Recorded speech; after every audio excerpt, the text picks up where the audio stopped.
Metal presence কৃষি সংবাদ সুজলা সুফলা।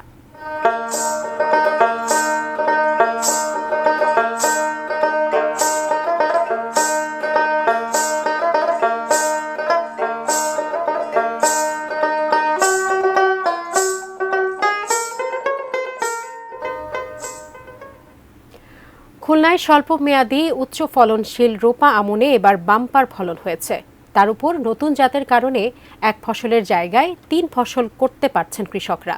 ফসল বিন্যাসেও এসেছে বৈচিত্র্য। সব মিলে জেলার কৃষকরা বেশ সন্তুষ্ট। খুলনা থেকে প্রতিনিধি পলাশ চন্দ্র ঢালির তথ্য ছবিতে ডেস্ক রিপোর্ট। খুলনার 9 উপজেলাতেই এবার কম বেশি রোপা আমন ধান চাষ করেছেন চাষিরা। সাম্প্রতিক অতিবৃষ্টি ও বৈরী আবহাওয়ায় উপকূলীয় কয়েক উপজেলায় ধানের কিছুটা ক্ষতি হয়েছে।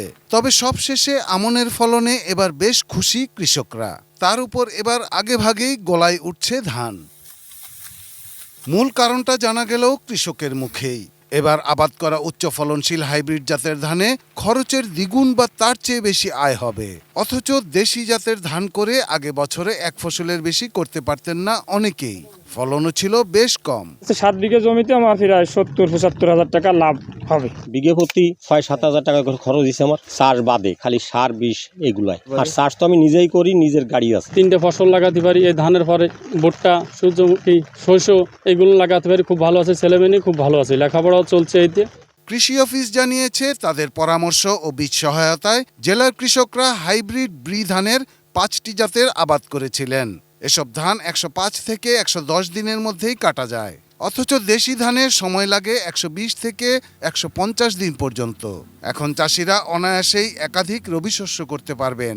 কৃষকরা এগুলো চাষ করতে আগ্রহ প্রকাশ করছে, কারণ পাশাপাশি একটা ধানের জাত দেখছেন আপনারা, লোকাল জাত। এখানে লোকাল ফসলই হতো, কিন্তু আমরা এটা উদ্বুদ্ধ করে এই জাতটাই করাতে সক্ষম হয়েছি। এবছর খুলনা জেলায় 92,719 হেক্টর জমিতে রোপা আমন আবাদ হয়েছে। এখানে এর ভিতরে আছে হাইব্রিড, তারপর উপসি স্থানীয় মিলে। ফলন দেখতে ভালো হয়েছে, মোট উৎপাদন বেশি হবে আশা করা যায়।